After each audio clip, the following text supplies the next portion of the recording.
Our first meeting of. Oh, and now we're recording. Good morning, everyone. Welcome.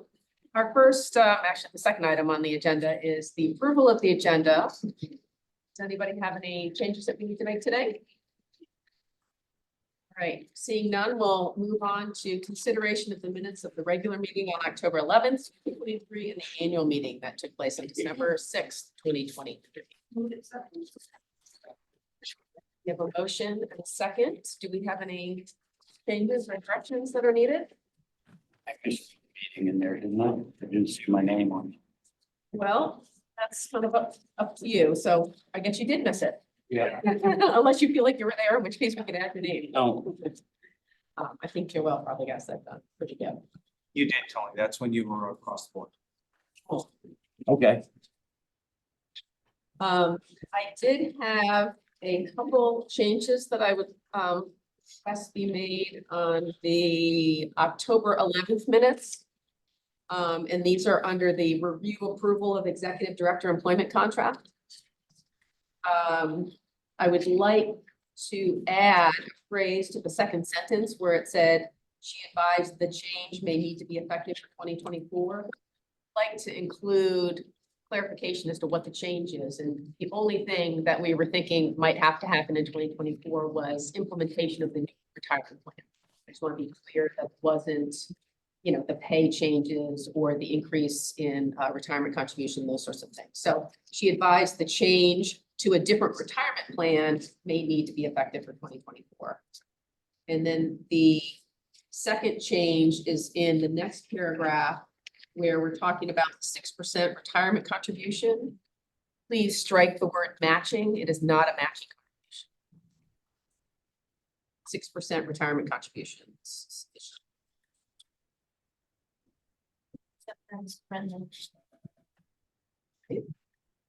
We need a second on that. Okay. All right, so we have a motion and a second and a friendly amendment. Any other comments? All in favor to accept these minutes? Thank you. All right, unanimous there. All right, our next item is consideration of resignations and board appointment or appointments. Yes, this is unusual. We have not one but two resignations we're going to be considering today. The first item will be acceptance of Ella Bowman's resignation. If you recall back, I believe might have been at our October meeting, it just received notice that she had submitted a request to resign from the board because she's left her position as manager for the town of Oakland and is now working for somebody who's not an MRC member. So the board needs to formally accept this resignation to remove her from the board before we can move to fill the position. So I would entertain a motion to accept the resignation to remove Ella from the board. So All right, we have a motion, there's a second, and all in favor of that? Right, very sad to see her go, but I hope she's doing well in her new position. I would make a motion that we appoint Paul Scott to fill the vacancy that we just created until the next MRC annual meeting of the MRC bylaws. Excellent. All right, so we have a motion and a second to appoint Paula Scott, town manager of Hampton, who you may recall also ran for the board back in November. So any comments, questions? All in favor of that appointment? Excellent. Well, Paula's here. Thank you, Paula, very much for throwing your hat in the ring and being willing to fill that vacancy. And if you'd like, you're welcome to come join us at the podium, but the horseshoe, such as it is. Thank you, Paul. I look forward to your contributions. Jumping right in. All right, and the second resignation we're going to consider is that of Sophie Wilson, who formerly was town manager for Orono. And resident of Orono when she was elected to continue her another 3-year term here on the board. She subsequently decided to relocate to Southern Maine. outside of the MRC purview. And so she has submitted her resignation, and we are going to consider that.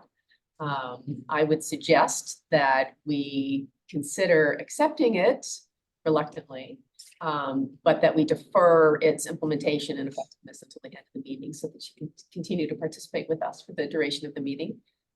So if somebody would like to make that motion. Motion and second to accept with reluctance Sophie's resignation, effective as the end of the meeting. All in favor? So, Yes, we're only voting because we have to. All right, so that is the case, and the board will be considering the appointment for that vacancy at it. Take that with our advisement. There were questions for us to consider, so we will take that into consideration. And Sophie, say more about this a little bit later, but we're glad to have you for the rest of the meeting. That's all I'll say.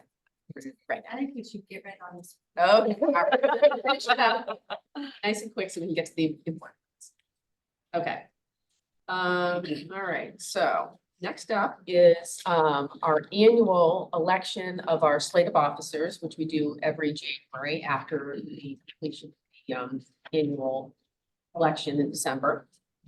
And at this time, I would entertain a motion for the nomination of president, vice president, treasurer, and clerk in sum or in part.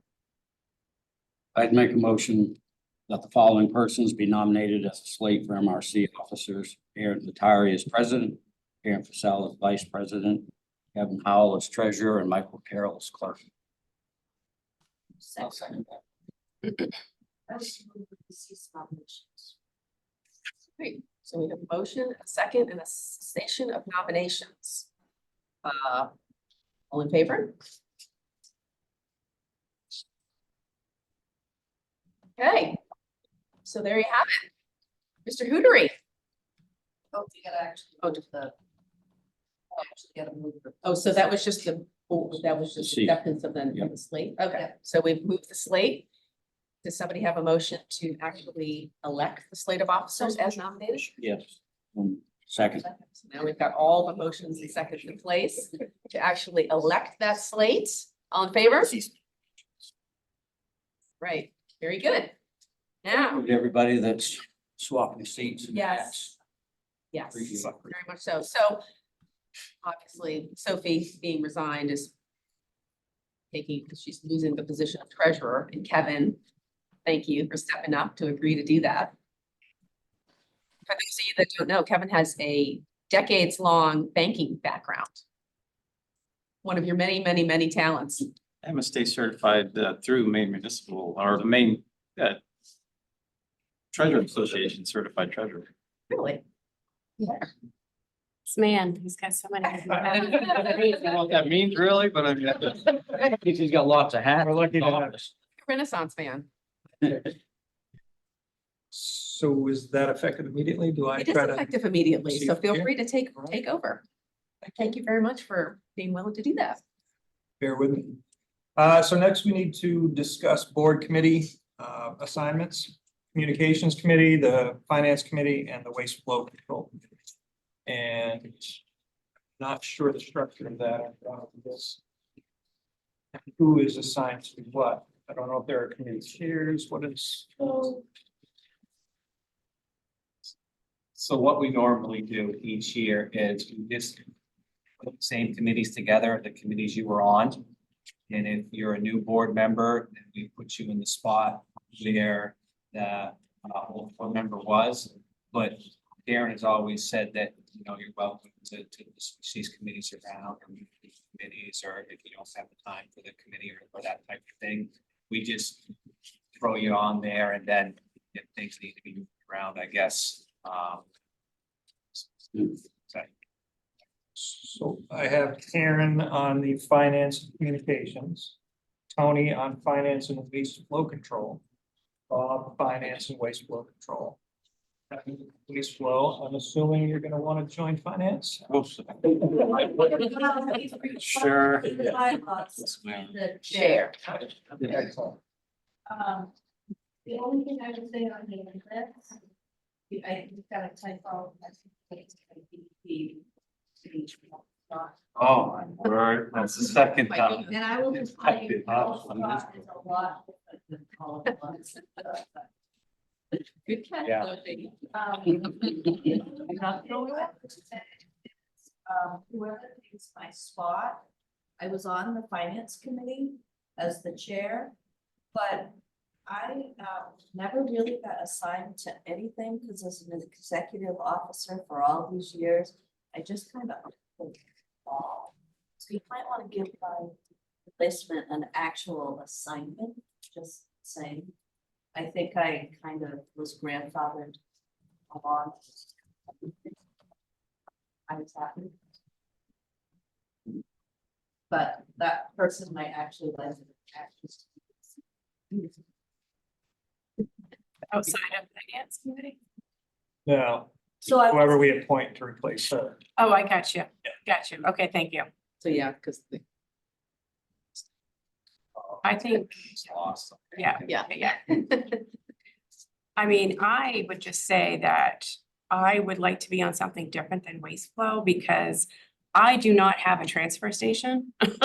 Oh, and I don't have any of the experience that you guys do. And every time I participated in a meeting, I'm like completely lost. And I think somebody with a transfer station might have more valuable input than what I do. But I will serve for sure, but my input is limited because of my experience. Great place, if you weren't appointed public works director to. Right, Please be, right. that would be a great place for that person to be. And I could be on communication and finance or whatever. I just, when we're talking like those meetings that you all made me sit through, it's torturous. And yes, I'm like, Oh, whoa. yeah. I'm not sure that has anything to do with you having a transfer station or not. It was just torturous for you all too. Yeah. Perfect. I don't alone in I that. did them all but one. I'd rather take a beating. I applaud your efforts. because it- Don't ask me any questions.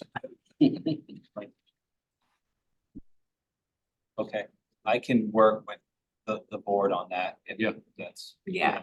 We can all, and For clarification, we referred to the waste flow committee a couple times here recently as waste flow control. Okay, Just waste flow. oh, it's not waste flow control, it's just waste flow. Yes. All right. Oh, yeah, no, I'm just adding an extra word. It controls the waste flow. Could you explain a little bit about what these two particular committees do?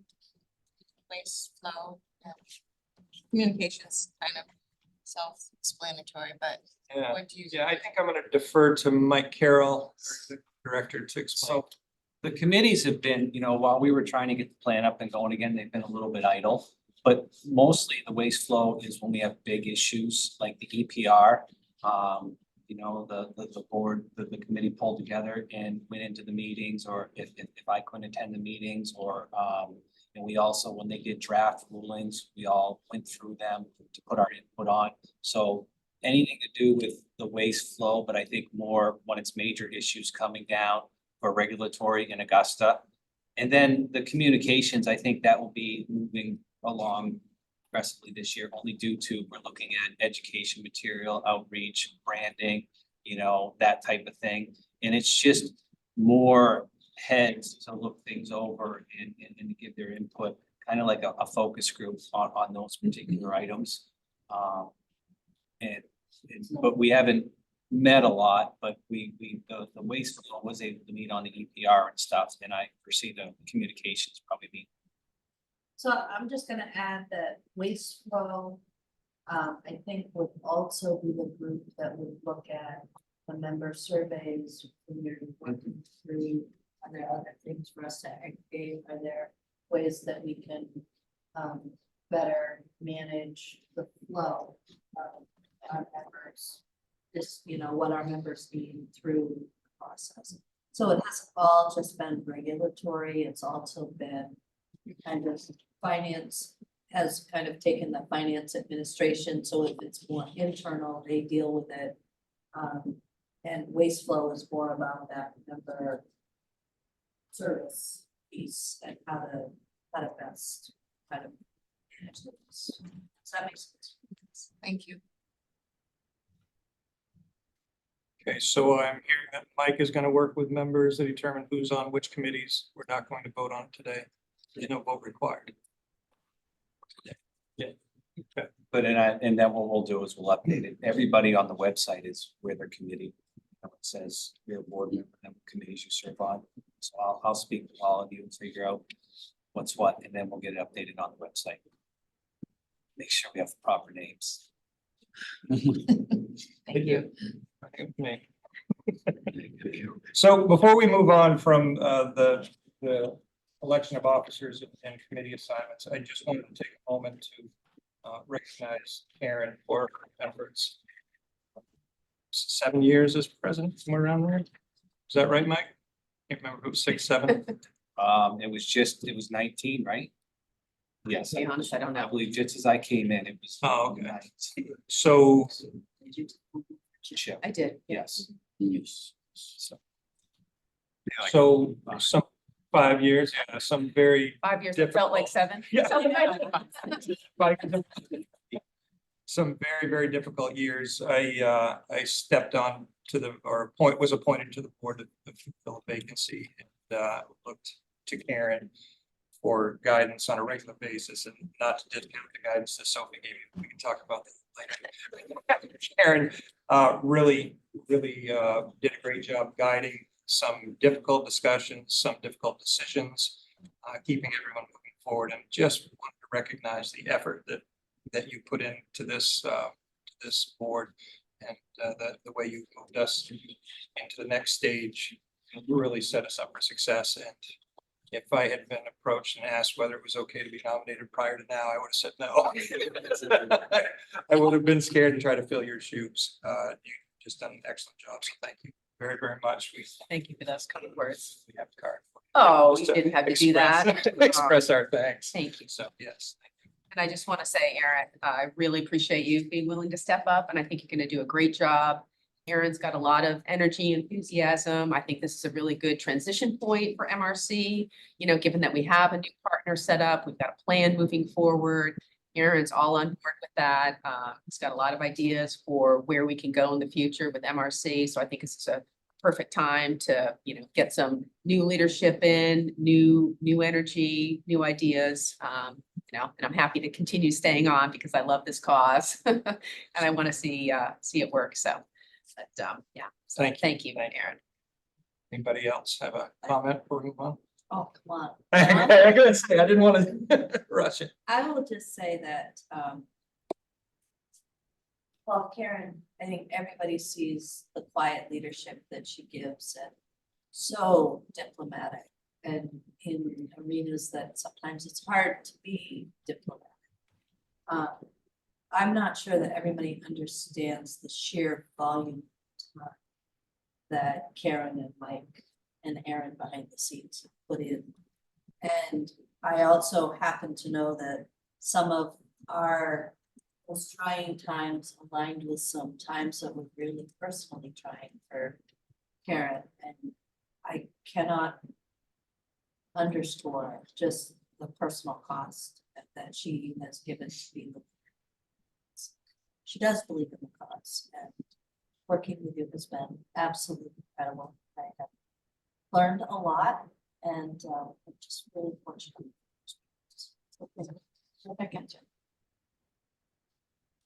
I agree. I agree. I think that was the word I was searching for, was diplomatic and level-headed leadership in a time that was so tension riddled and coming from all angles. We couldn't have had a better. Sometimes passion can bleed out a little too much and at times, and so through the most difficult time, this board may ever see, the level-headedness and fair and consistent diplomatic leadership that you offered was quantifiable and noticeable from my standpoint. I would add to that. I mean, we were looking at everything at one point, and more than one point, and Karen kept coming up with options. And that. That was Mike, but. Some local banks, some of the other financing agencies, trying to convince them that this is something different. And then going through the process that you had to go through to get there. And she was just there pushing the envelope, making sure that we exhausted the alternatives. You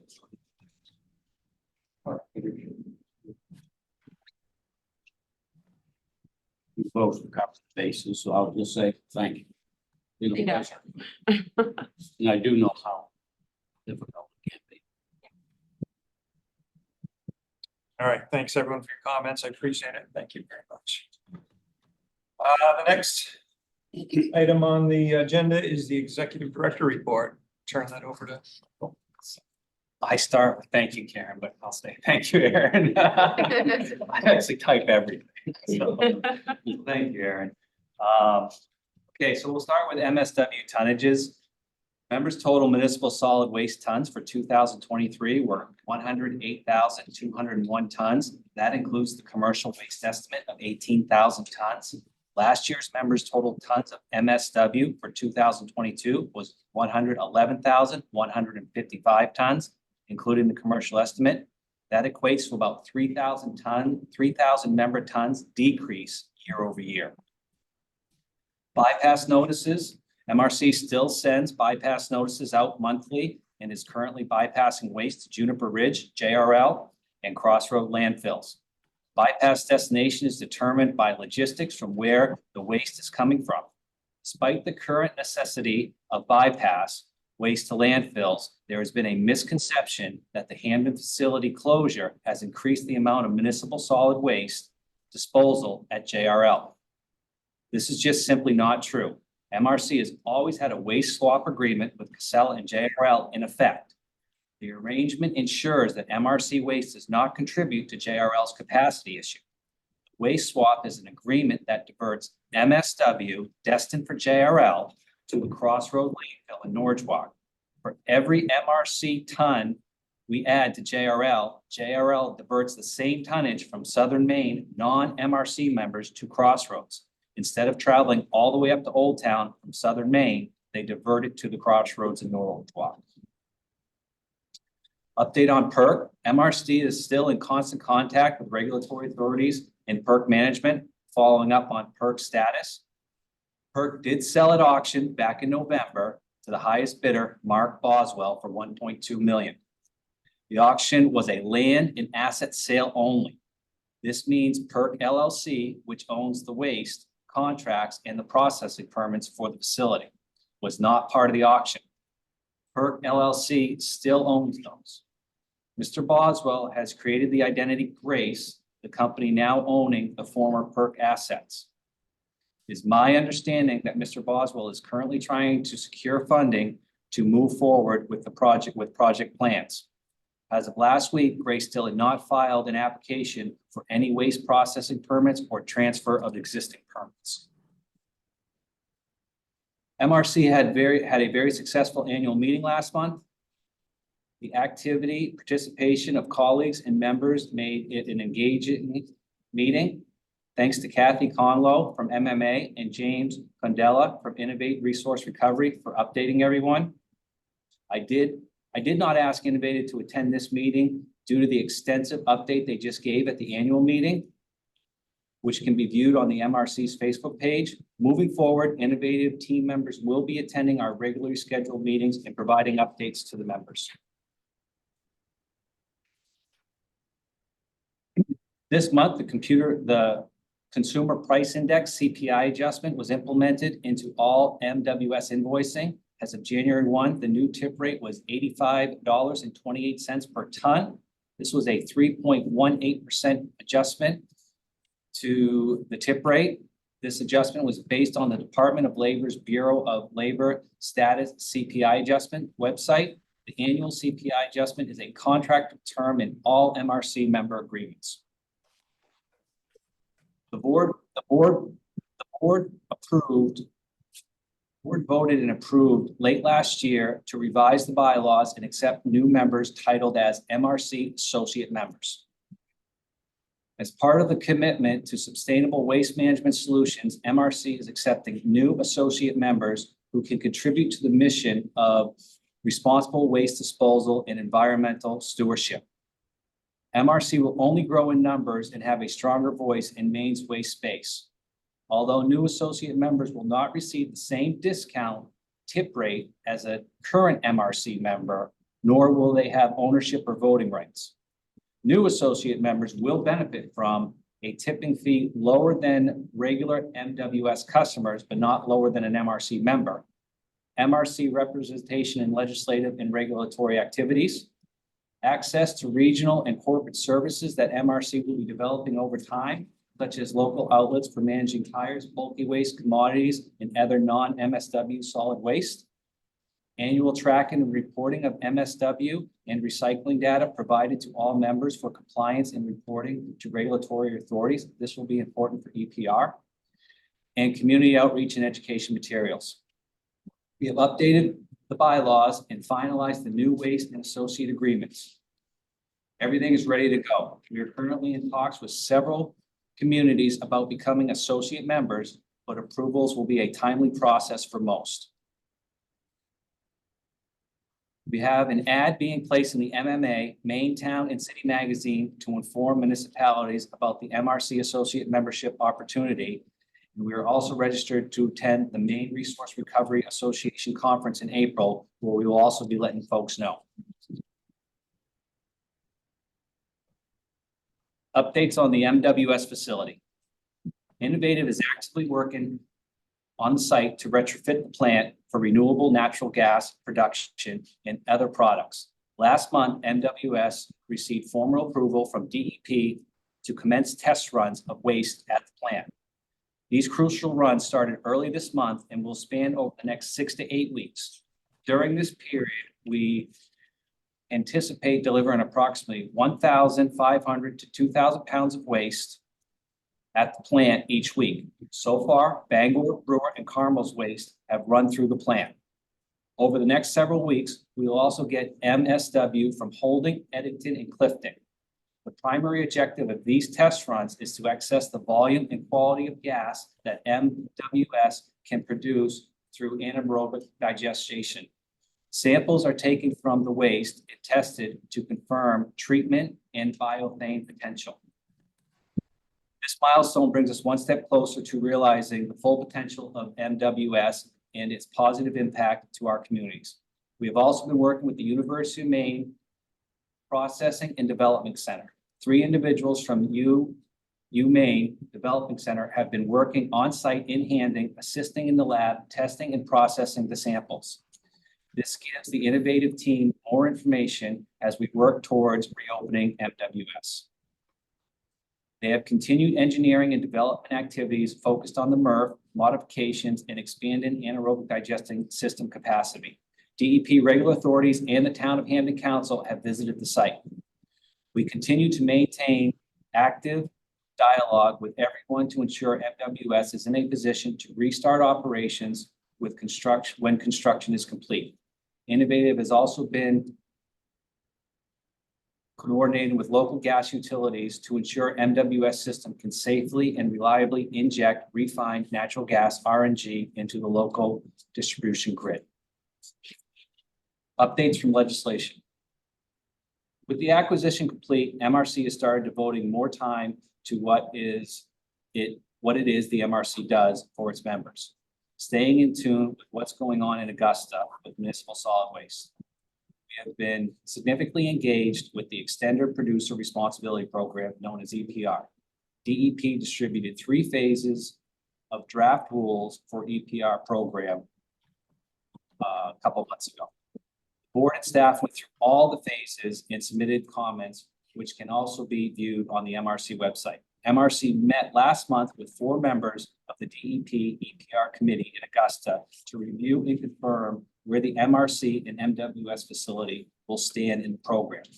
We aim to work with DEP, providing information and data obtained from MWS facility and the MRC members to make it a successful endeavor. Ideally, these EPR rules would support a long-term plan for a forward-thinking approach beyond a municipal transfer station for enhanced recycling and solid waste management. The MWS facility will be a hub where members can rely on its data to comply with EPR requirements and participate in the program. MRC also submitted testimony to DEP's 5-year waste plan, which went into effect on January 1st of this year. DEP presented the 5-year plan to the Environmental and Natural Resource ENR at work session a couple of weeks ago. DEP did an excellent job explaining the plan to the committee. MRC has also joined the Maine Climate Council Materials Management Task Force, MFTF, to represent the MRC and its members. This task force was part of the DEP's 5-year plan.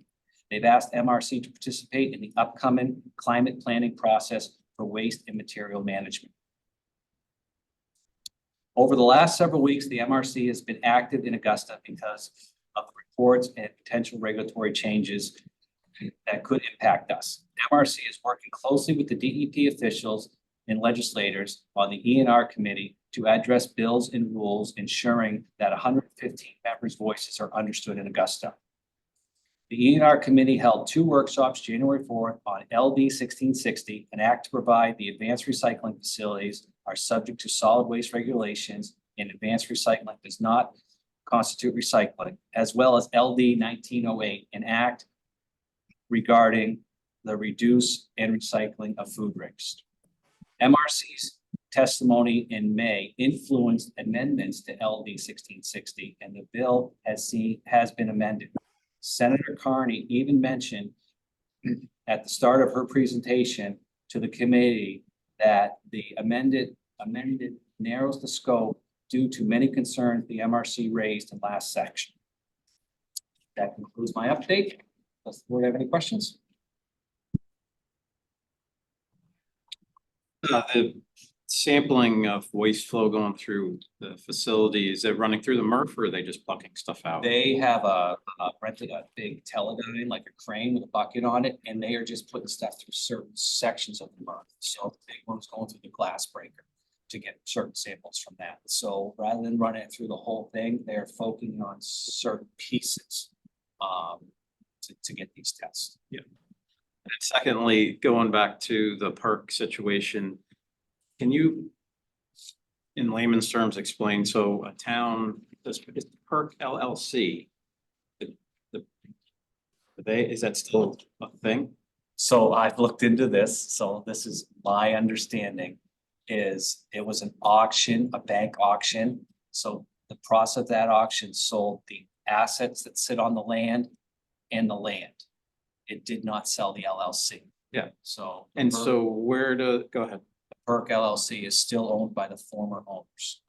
And my question is, are they negotiating with the new owner to get the waste, their waste agreements transferred, or do you know anything about that?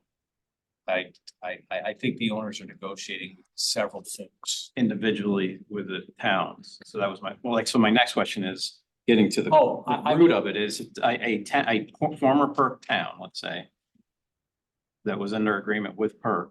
Where are they at right now? They've been asked to sign an interim agreement with Grace. So that so right now, I know that PERC is still receiving all of the tip fees and getting all of the billing. And so the new owner is had a meeting at Jeff's Catering and sent interim contracts out, I believe, for 1 year to have people sign with Grace. Grace would need to have permits though to do that. Yeah, so PERC is still administering the tipping. Is what you're saying? That was really cool. Getting at, so they're administrating the bypass essentially. Yes. even though they have no facility, no assets, no asset. Yes. And so It really put me on the spot are here. they in compliance with their permits because of that, if they don't even own a facility? I think it's hard to say. I mean, it's not just I think. trying to wrap my head around it. Divert from this one question. Yes, Your Honor. Sophie watched Law and Order last night. Actually, I was at Any other questions for? Wondering like whether or not initiatives will benefit some, you know.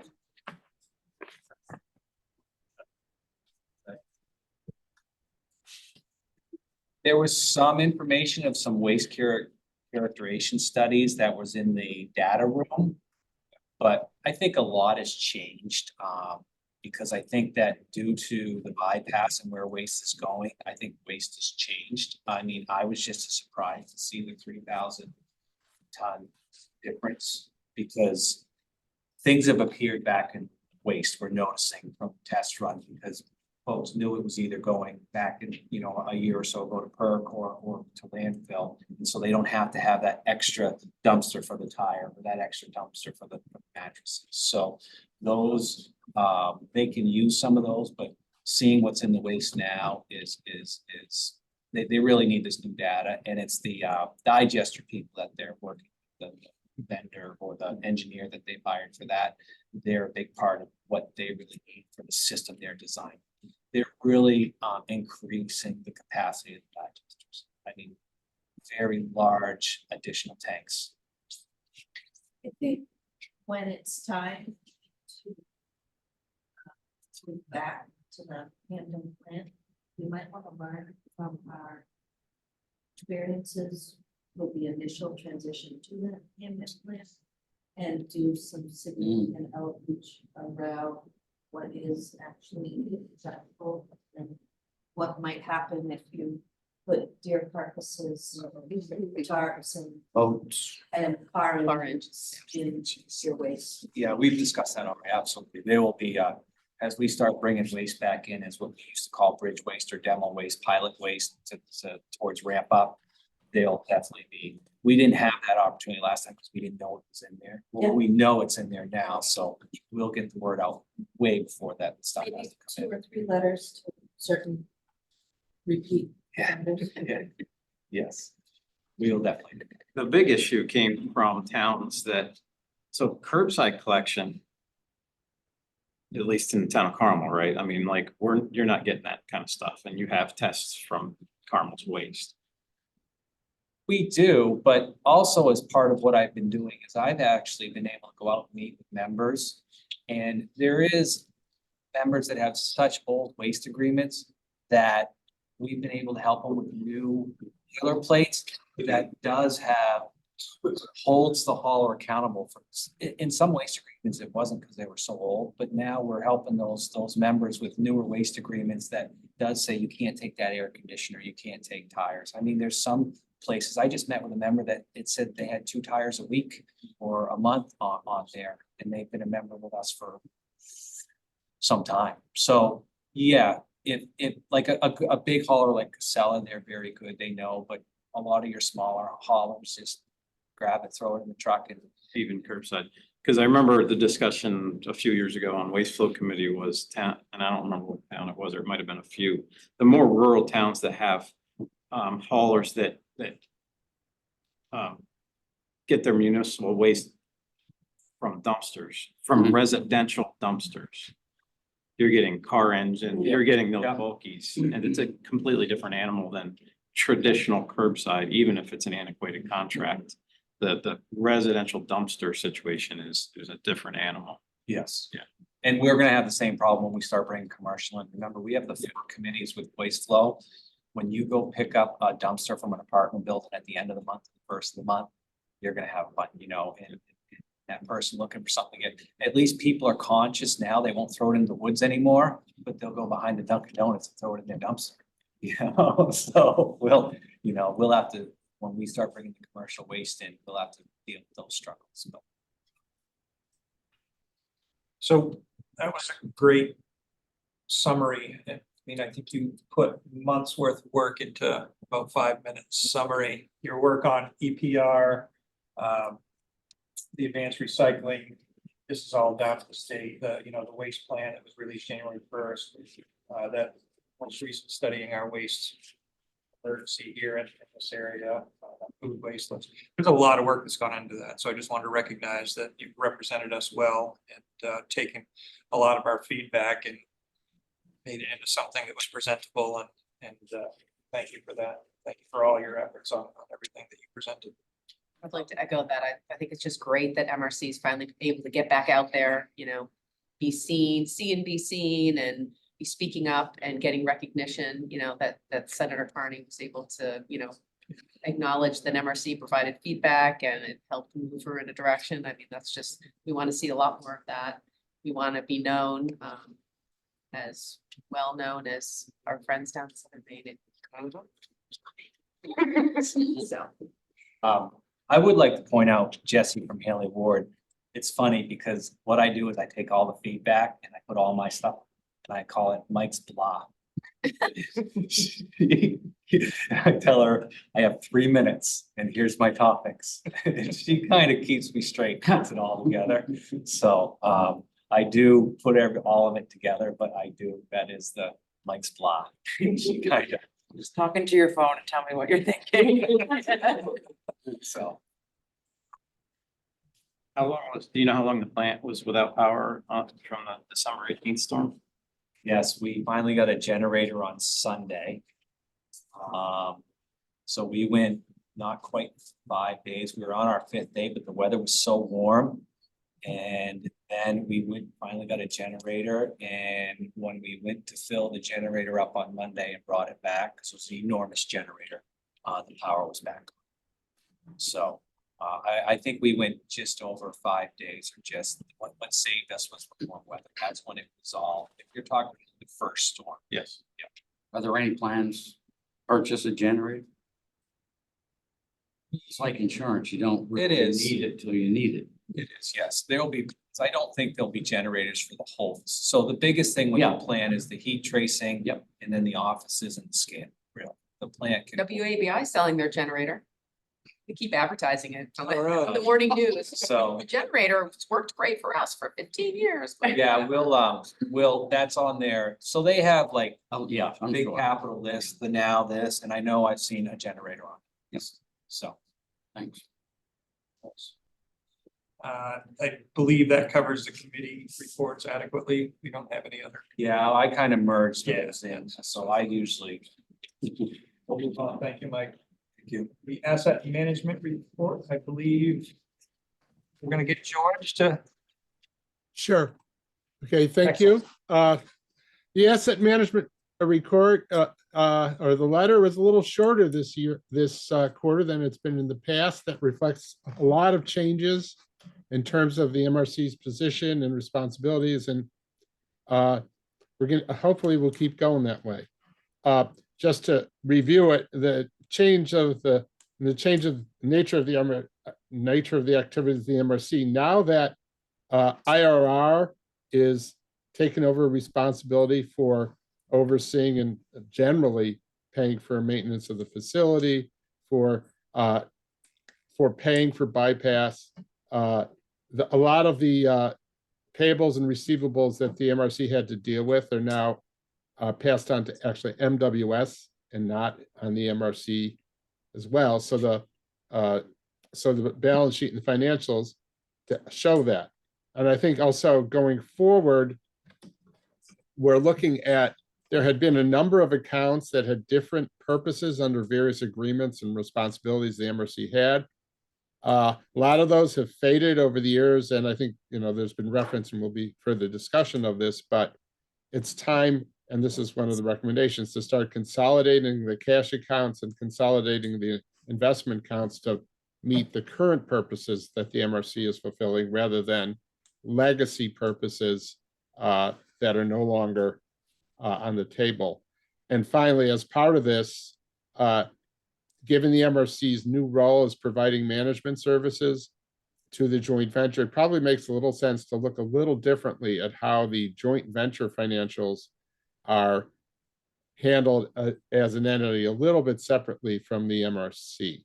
So there's some language changes and references to the joint venture in a little different way. Nothing that different than you'd expect, but it's reflecting the differences in activity. So where are we right now? The joint venture had about total assets of just over 5.1 million. If you look at the balance sheet, there you see the cash accounts and the which are delineated there, the investment accounts as well. There are no accounts receivable or payables shown because for the past quarter, the tip fees receivable and the bypass disposal amounts payable are now on the books of MWS rather than the MRC. We're still showing the investment in site and facilities at cost. We haven't done an appraisal of the actual value of the site, and it probably doesn't make that much sense to do it at this point. Pending at least the results of the auditor, and we may, feel differently after we see the results and discussion of the 22 and even the 2023 audit. But for now, we're just looking at book cost, both on the value of the Hampton site. We've restated the value of the investment in MWS LLC to show the full $1.5 million purchase price and utility deposits and improvements at cost, which are actual investment in improvements rather than just advances in operating costs. So we're going to show those differently. I think some of this will come up in future meetings, but it is why the balance sheet is restated somewhat differently. It also reflects the 2021 audit and the auditor's treatment of that. But generally, it's a lot more straightforward. The MRC has cash and investments in the site and the investment in MWS LLC. It doesn't really have any liabilities that I've shown. There may be an argument to include some, but until we have more discussion with the auditor, and from my view, it made sense to stay with past practice and do that. And the recommendations are basically within the text, but it's to evaluate consolidation of the cash accounts and complete consolidation of the investment accounts so that we can go forward efficiently. I know that having a new separate account that was already discussed at the boarding is part of that evaluation. So maybe a little bit easier to go through than some past meetings reflecting position, and still some work to do, but happy to take questions.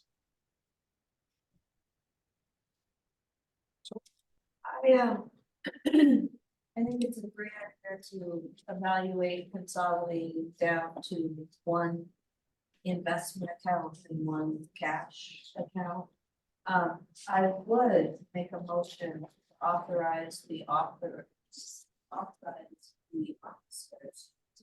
to execute any documents necessary to consolidate the investment accounts to one single investment. As the MRC investment account. And not tip fee stabilization anymore. We're done with that. I would. Yeah. Second. Okay, have a motion and a second. Is there any more discussion? Should on the motion. All right, show of hands in favor. Oops, I'm sorry, I was looking the other direction. Okay, good. That looks like we are unanimous now. Yes. You want to balance 100. Use my special status here to say that in working for the last 18 years, I think George is the only individual that started with that I still work with. And one of the only reasons I took the treasurer position, especially through some rocky period during the transition of executive director, where it was a lot of work, was because George was right there with me, and his skill set is incredible. Sometimes we could really disagree vehemently, which was fun. Um, He does an incredible job and I have really enjoyed working with him and I have incredible faith that MRC will have full accounting with George and Mike and Kevin. So thank you, George.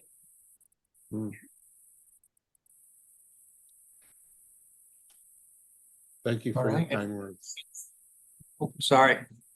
I'm Go just ahead, saying- George. Just saying thank you, Sophie, for your kind words, and thank you to the MRC for the opportunity to help out such a group that has done such a great job over the years.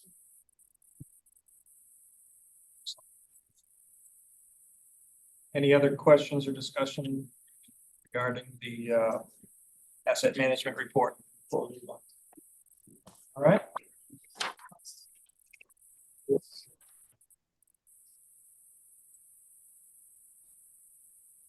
We have.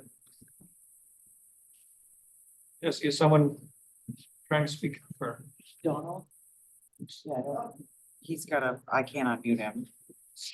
Oh, He's muted now. So we'll move on. Asked him to unmute.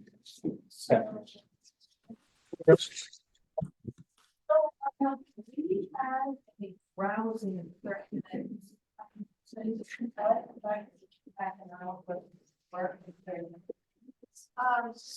And I was asked, finance committee is recommending for review the 2023 unaudited year-end activity. And it was really neat to see that on a cash basis, we ended in the black for the first time in 5 years. With a buffer of about $8,000 after transfer $50,000 to our internal. The finance committee is recommending approval of the.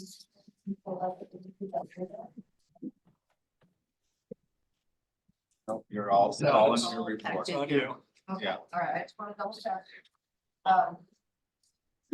So the 2024 budget totals $770,681 even.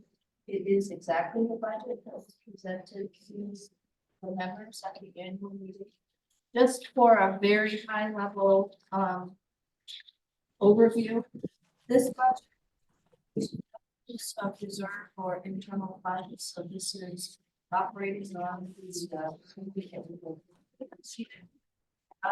it includes expense and revenue offsetting of $20,000 in grant funds for staffing, $80,000 as past reimbursements of utility payments, and a transfer of $75,000 back to the investment. When we look at the annual budget, we are proposing a permanent add of a part-time staff position for my business. And I think the increase in creating robust marketing, branding, and outreach to members, so that was an increase of a little over $6,000 in that budget. But that is a recommendation. Do you want me to stop at each recommendation? Take a vote. Is it appropriate, John, for us to do one at the end, or do we do each individually?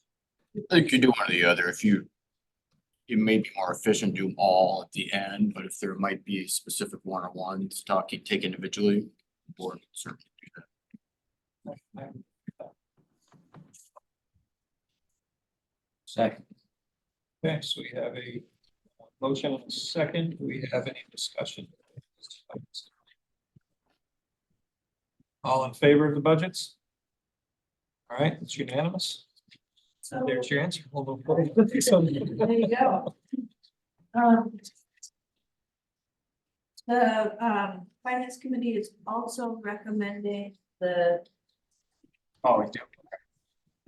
it's also recommending, payment of December payables.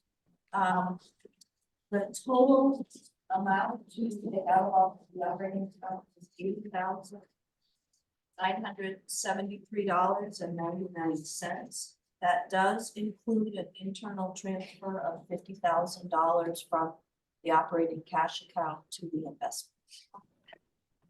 So. We have a motion and a second. Motion and a second. Any discussion on the payables? No. All in favor? So, unanimous Yep. on that? So the other things, I am recommending that we open accounts in Scoggins. Yep. So what I would suggest is that the board might move to authorize executive director, president, vice president, and treasurer acting singly to those town for and the bank for the primary purpose of tracking replenishment of MRC funds previously expended or for or in relation to the Hampton facility, and to take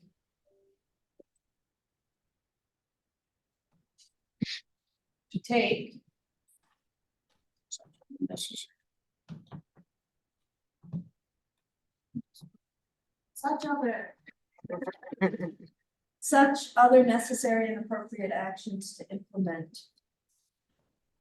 So moved. Second. In the second, we have any discussion? Is there a bank that's local, at Niagara that's local? Lewiston is their closest. Is there a reason why you chose that bank? Let me talk about it. Sure. Number one, everything we can do electronically with them. And number two, Androscoggin Bank has been,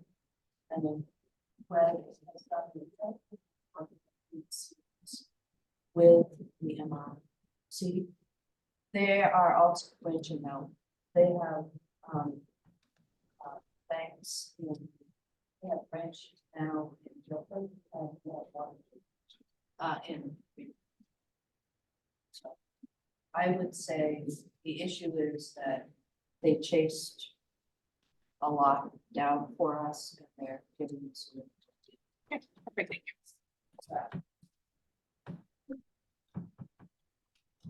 Any other discussion, questions? We have a motion and a second. All in favor? Unanimous. So, I would also recommend that the board might consider, that the president, vice president, and treasurer acting singly be authorized to execute any checks or other financial documents consistent with MRC guidelines. And those of applicable financial institutions. And further, to take any such other necessary and appropriate actions to. So what I mean by this recommendation is right now, it is simply the treasurer president that can sign checks. And I think for many years that was fine when the treasurer was literally next door, the treasurer or the president have been literally next door to where the executive director was working. Now, with the treasurer a little bit further away, I think you still want your treasurer to authorize the process. But I think it makes sense to have two signers very close to where.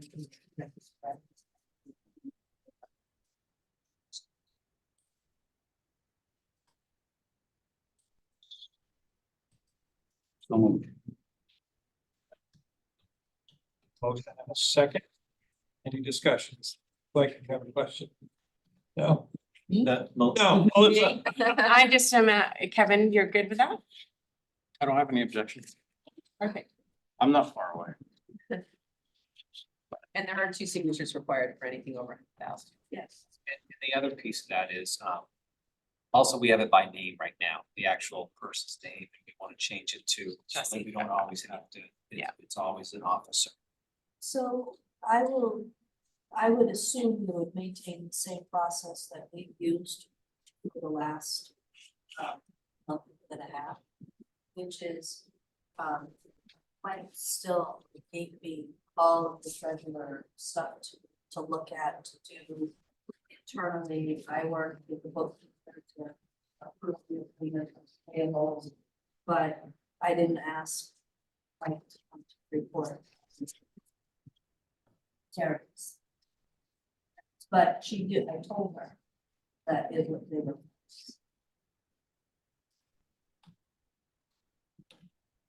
okay, so we had a motion and a second, and we have no more discussion. All in favor of the motion? It's unanimous as well. So do you have anything else for the treasurer's report? That, I think, is the end, the last one. Excellent. I just don't think it's fair that my audit presentation.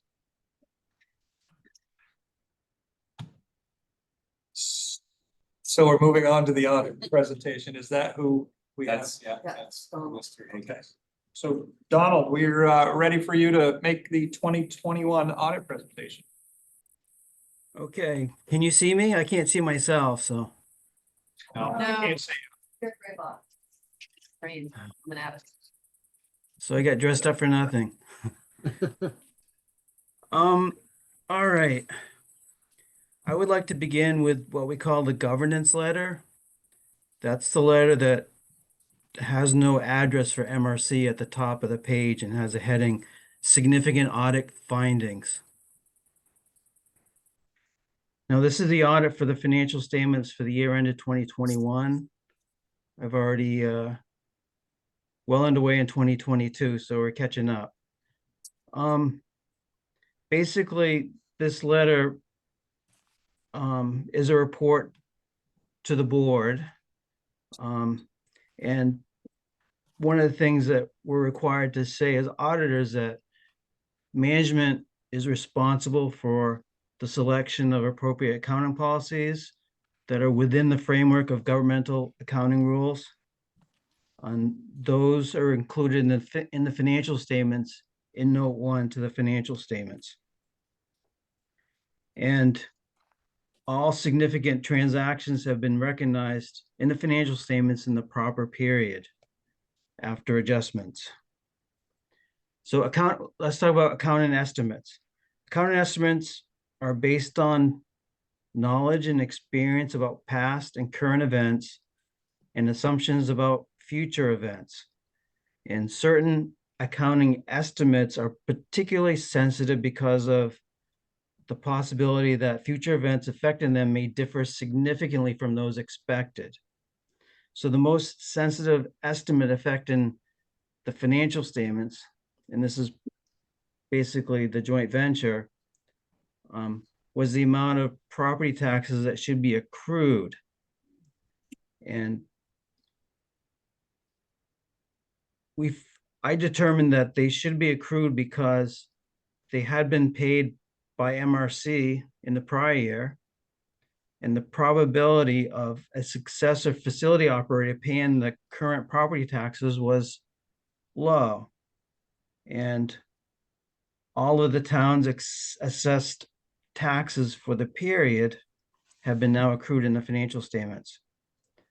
The reason for this, under governmental accounting rules, we're supposed to accrue a liability when the payment is due and payable, when it can be reasonably estimated, and if it's probable of payment. So based on that criteria, I felt that at December 31st, 2021, the property taxes should be accrued. Any discussion with that? Any questions? No, it seemed to be. Oh, we got George for the question. Yeah, I think it's hard to project back the 2+ years to the end of 2021. At the time, the MRC was on the verge of entering into arrangements that we would hope have those payments picked up by a private developer. Now, that obviously did not happen at that time, but we had no way of knowing that it would not happen. And you're absolutely right, and just accept that the more conservative approach would be to have the MRC accrue those payments rather than have them work on the assumption that the private developer would accrue them. I think it's also, since that time, the payments have been paid, so I'm not sure it affects the 2024 books, but it does affect the 2021 books. So I just wanted to make that clarification for the record. Okay, continuing on with the misstatements found during the audit. The following misstatements were corrected and have been included in the financial statements. On the operating fund, certain amounts recorded as liabilities and expensed in the prior period in 2020 were deducted in the current year in 2021. And that total amounted to 13,887. What this was, in the prior audit, we accrued some additional expenses because even though they were paid in 2021, they were 2020 expenses. And these are corrected for the 2020 financial statement, but the adjustment was not made to the books in 2021. So the expenses we deducted in 2020 were also deducted in 2021. That's that one. Now in the, what do we call the fiduciary fund or the joint ventures statements, the amount recorded as a transfer to the general fund to support general fund operations didn't agree with the amount transferred in per the operating fund's books. And there was an adjustment of 95,000 to correct those transfers to make them agree with each other. The effect is those transfers are not reported as really expenses. They're basically a movement of fund balance from one fund to another based on decisions that the board makes to transfer funds to help support the operations of another fund. So in the original books, there was $95,000 of expenses that weren't being reported on the fiduciary fund. The next one we've already talked about, the property taxes. Those are in the amount of 119,000. So those have now been accrued. And tipping fees receivable from joining members in the amount of 333,000 for deliveries of MSW in December 2021 were not recorded in 2021 as a receivable. They were invoiced in 2022 and recorded as 2022 income. These were for deliveries of MSW by joining members in December. So the payable was booked on the books, but the receivable from the member wasn't added. So there was a mismatch of the revenues and the expenses. So after adding all those, for all those adjustments I made, the income went on the operating fund went up by $10,000 net. And the net position was also increased by that amount. And on the fiduciary fund, the joint venture, that went up by 213,000. So the net position was 213,000 more than what the books said originally. Other matters to note, we did certain limited procedures to the management discussion and analysis, but under accounting rules, under audit and guidelines, we're not allowed to audit the MD&A. So, but we did do certain procedures. We believe it's accurate. But a lot of it's, the MD&A is, mostly done by George. I just fill in some of the financial numbers as they change or have to change, but that's not audited. The schedule, though, that's attached, the schedule of equity joining member, that is audited. But it's a special opinion because it's an in relation to opinion. It's audited in relation to the financial statements. There's no separate opinion on it. So that covers that letter. Any questions on those?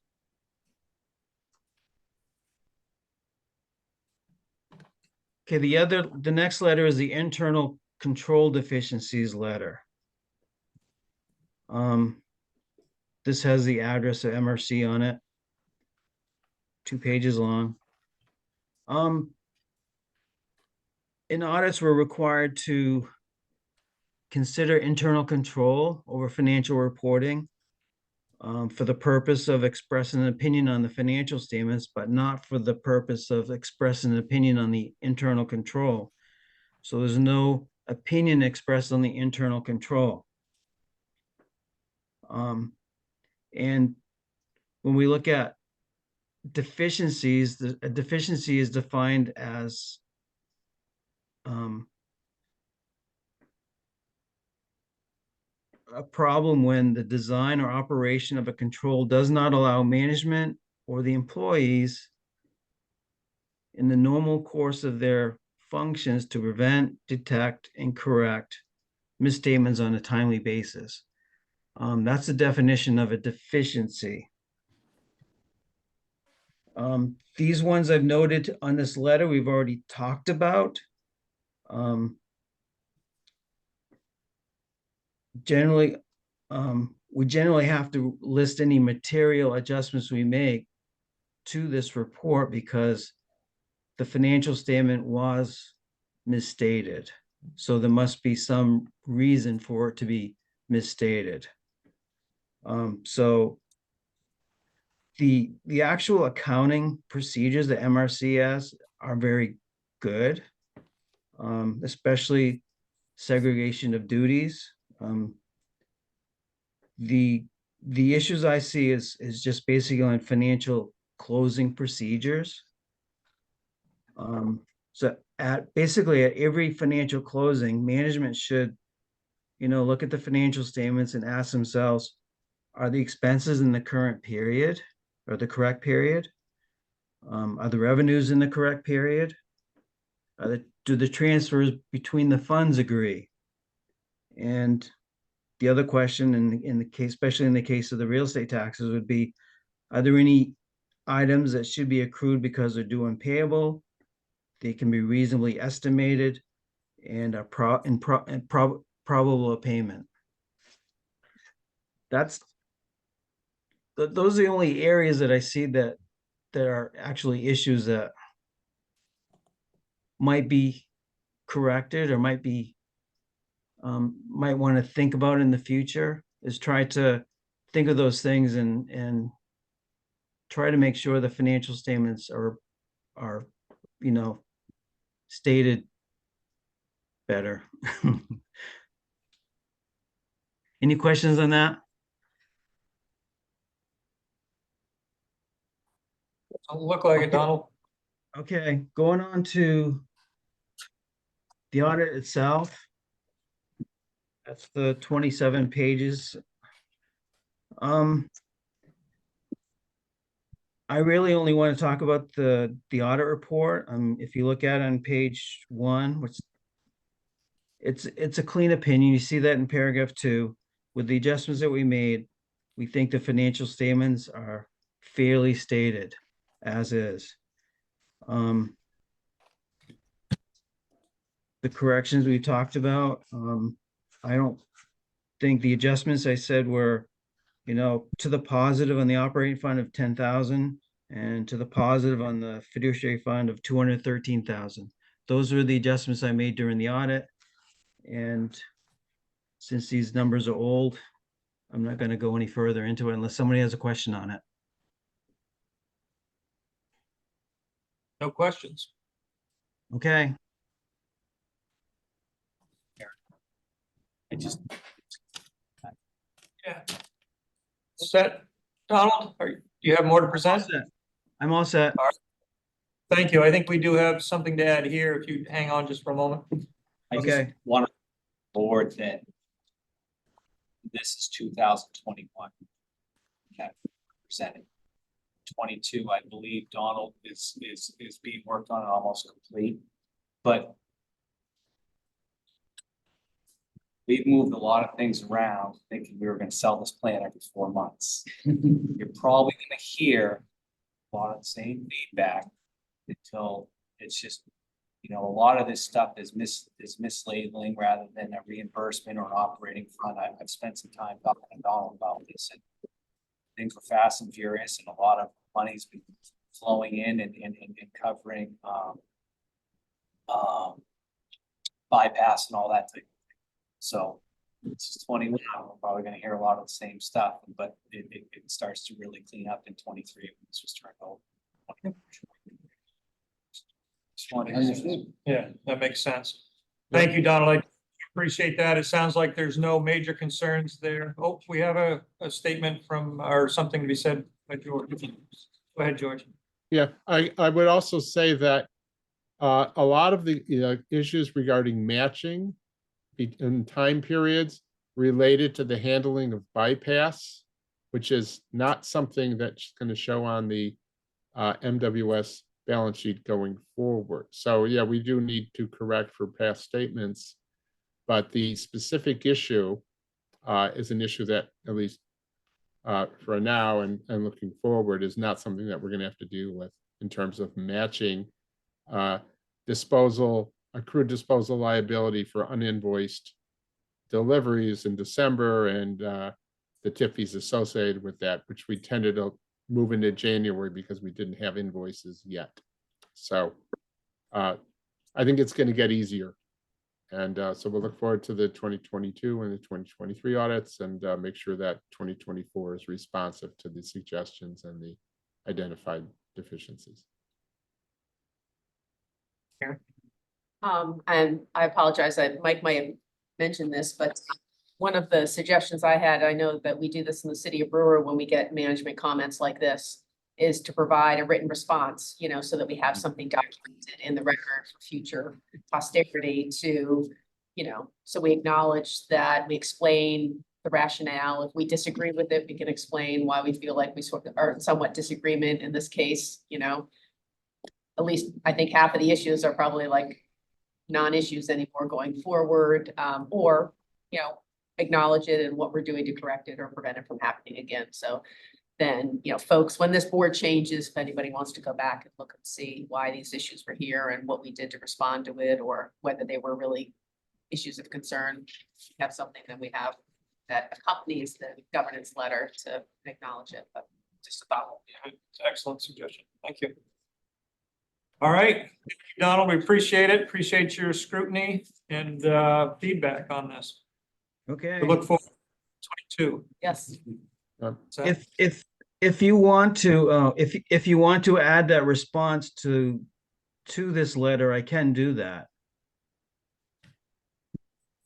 That would be, I think that would be ideal, I think, because then yeah. it's all part and parcel together and they're not two separate Yes. documents separated. Yes. Yes, please. And Donald, did you mention when you expect the 22 to be completed? I heard you mention, I'm sorry, I might have missed it. I did not mention it. It's well underway, hopefully soon, but how it goes. Okay. Well, we meet again in April.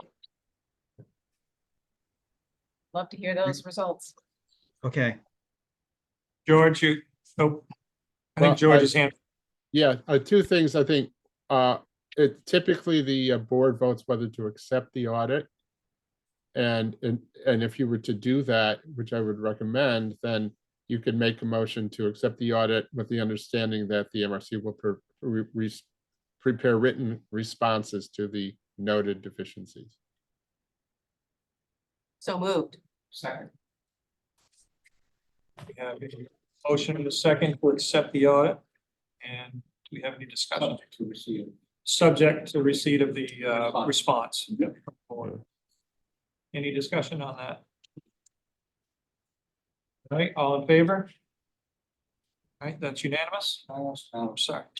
Go ahead. Bob Butler, thank you for the presentation. Going forward, I don't think this is gonna be an issue probably until 2023 audit, but under the new structure, there are management fees that MWS is gonna pay to the MRC. And the structure of those fees, well, the idea behind the fees is that they would partially reimburse MRC for monies MRC advanced, I suppose, the joint venture to cover the costs of keeping the plant whole so that it can start it up again. And we've had some conversations about how that ought to be handled and whether or not we ought to record a liability to indicate the amount we expect to recover or hope to recover, and record a receivable to indicate and mirror that amount, so that as the amounts are paid, you reduce both. Do you have any suggestions in that regard? Or no, I don't even need a suggestion at this point. I just wanted to bring it to your attention that we've been talking about it and request that you might think about it as well and figure out how you would suggest dealing with that issue. Thank you. that's not something that we can include in the financial statements. Unless it's in the notes, but it's something that you could add to your own books if you wanted to keep track of it.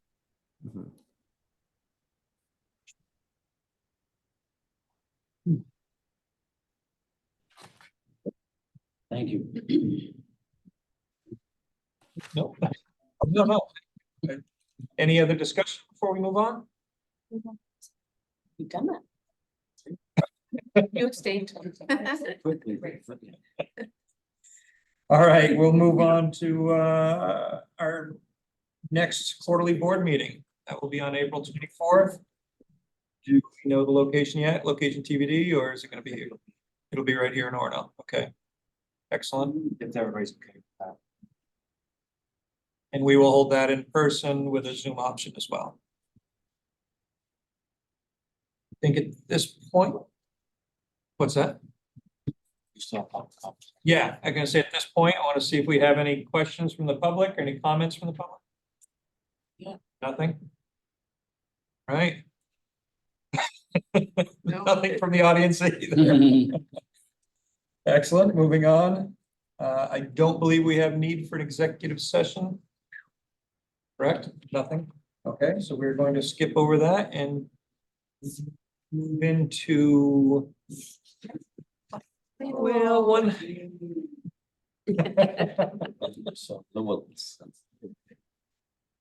Make you sit in the middle there so you can see all of our wishes. This is an opportunity for us to express our appreciation to Sophia, all her contributions, and express our sadness at her leaving, while at the same time celebrating her new opportunity, direction that she's headed. I would just like to say, Sophie, it's been an incredible run. I cannot believe that you persisted for this long at this endeavor. I mean, your dedication is really second to none. And especially because you're doing it as a volunteer. And I know that you've been through a lot thick and thin with MRC. There's been a lot of ups and a lot of downs, and particularly, you know, as a transition, you spent a lot of time in your role as treasurer. I mean, it was like another job on top of the job that you already had. That was pretty much 2 or 3 jobs in and of itself. So, I mean, I really don't know how you did it. The amount of time and effort and commitment that you had is just really remarkable. I mean, it's just, MRC is so much better for it. You really kept you and George together. I know George has done a lot. I mean, significant.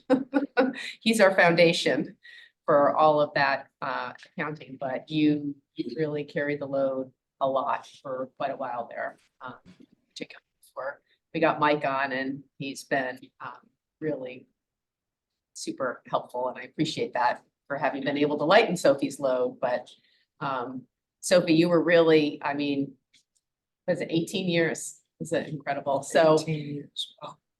you were really instrumental in driving the success of the PERC partnership, that second half of the PERC partnership, which, you know, was super successful. That had its ups and downs.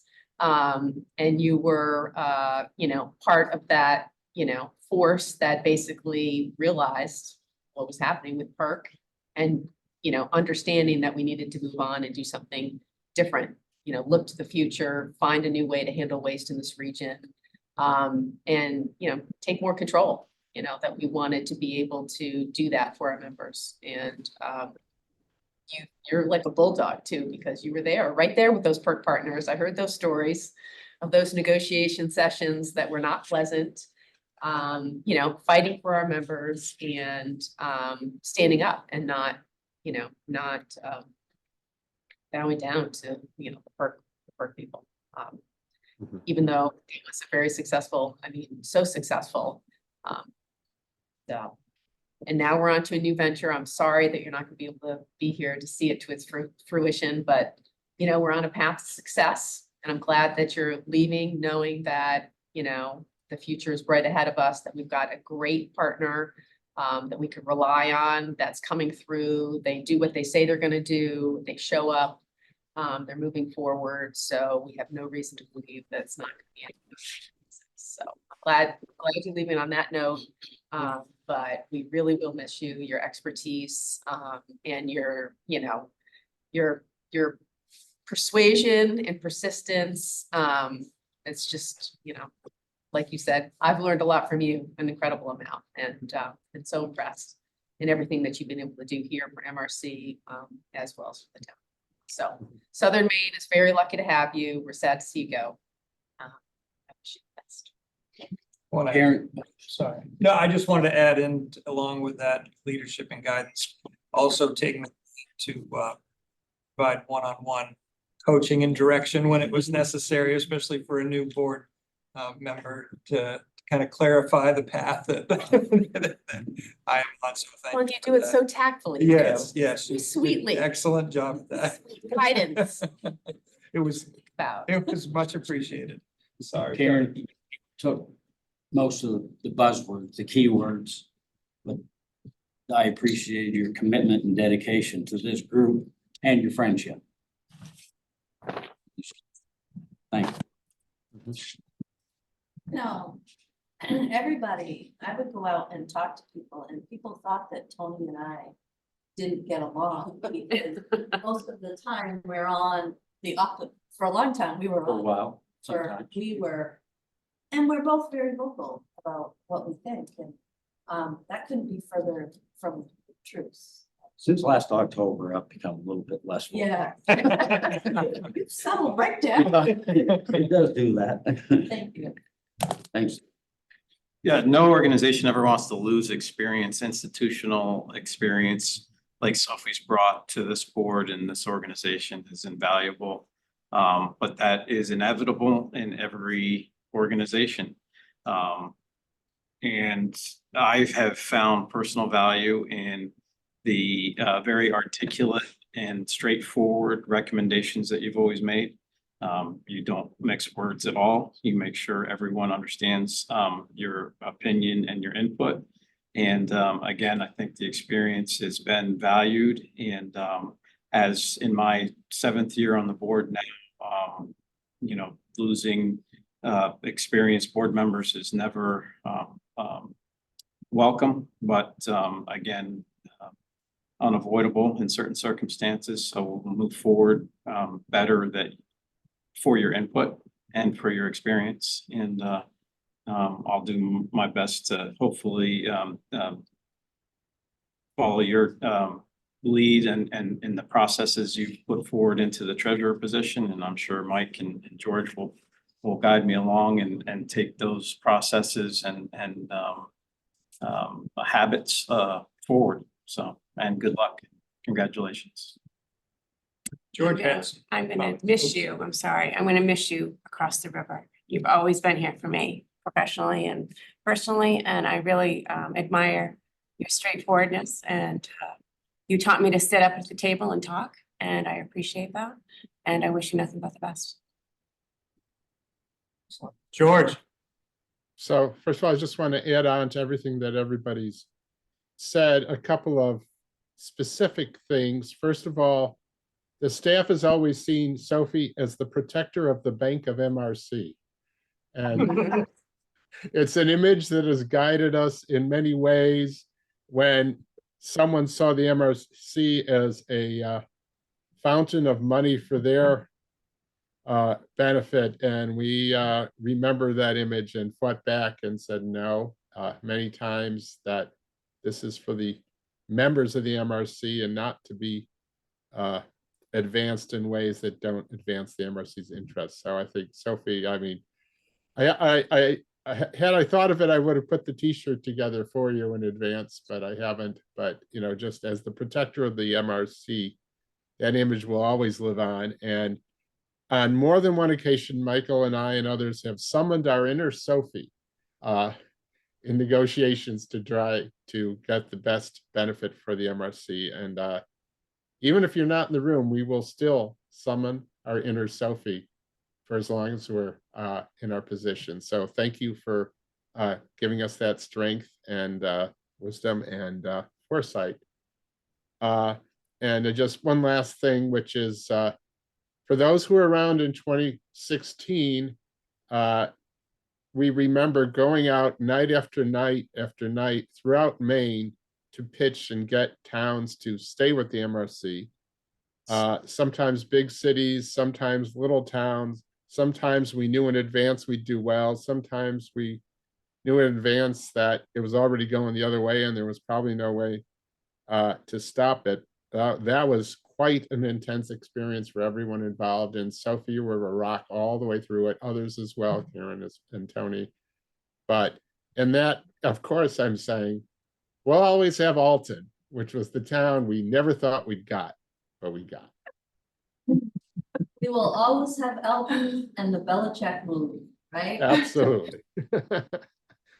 So it's on to Southern Maine, and best wishes and good luck. And thank you for. Thank you, George. It means to be coming from you. And I remember how mad I was when I informed the person sitting across the table that we are not the Bank of MRC. At the Midwest. So Sophie, I'd like to thank you. You know, I've worked with you a short time, but I'm gonna miss you being a half mile away. And one thing I remember is I came from corporate America and you taking me under your wing, knew nothing about municipal business, bouncing off the walls a little bit. You pull me back and tell me how it works, and I really appreciate that. And I think that a big part of my success is from you mentoring me.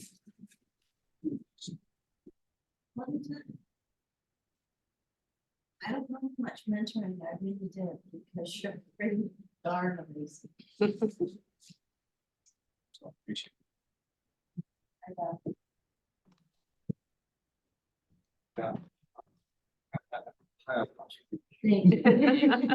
I did want to, something nobody's mentioned yet, but we all know about. And that's your sense of humor.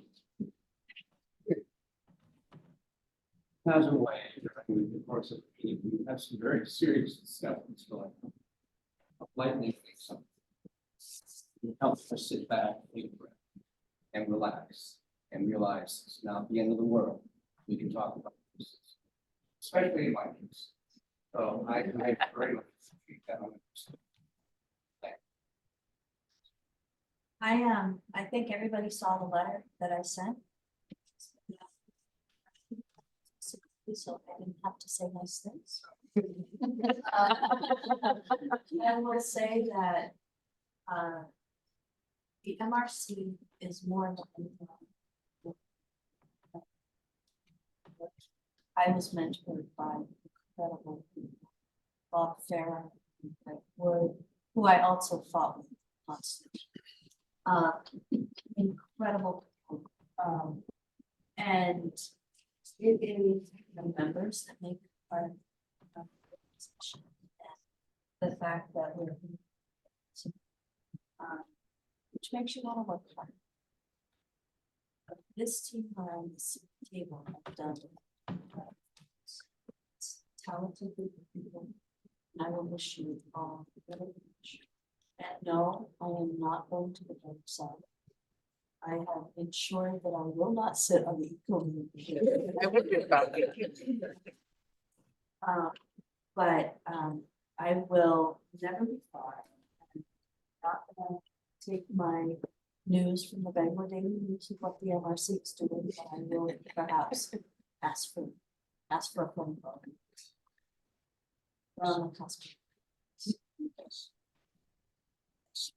Very much. Well, we have something for you. Something, something. Yes, I could.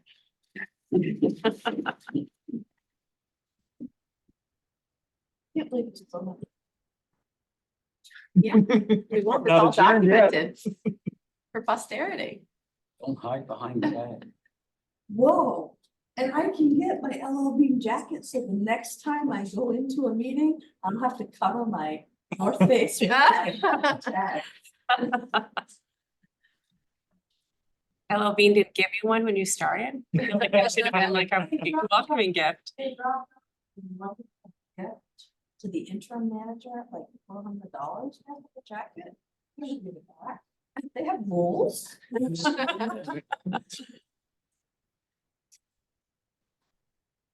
Oh, wow. So much. Wow. Someday. They're down my way and we're making it, pint, because Maine beer is in fact amazing. I will tell you the why.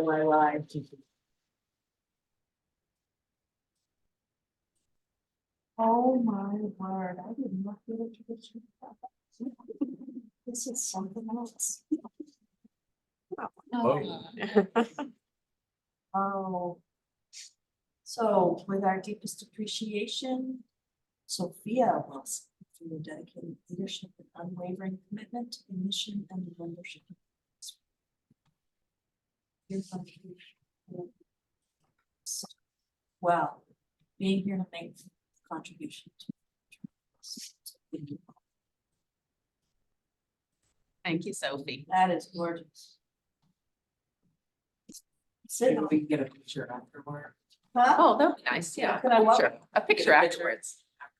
We don't need to have that on. Yeah, that sounds good. Thank you. So with that, I would. What? Oh, of course, we have the cake too. Sorry, folks participating online. And Paula, this is for every meeting, just like. Yeah, we don't get gifts. So I think that that wraps up our meeting. We. I would move that we adjourn to cake. I think we're all in the unanimous decision there. So thank you very much for attending.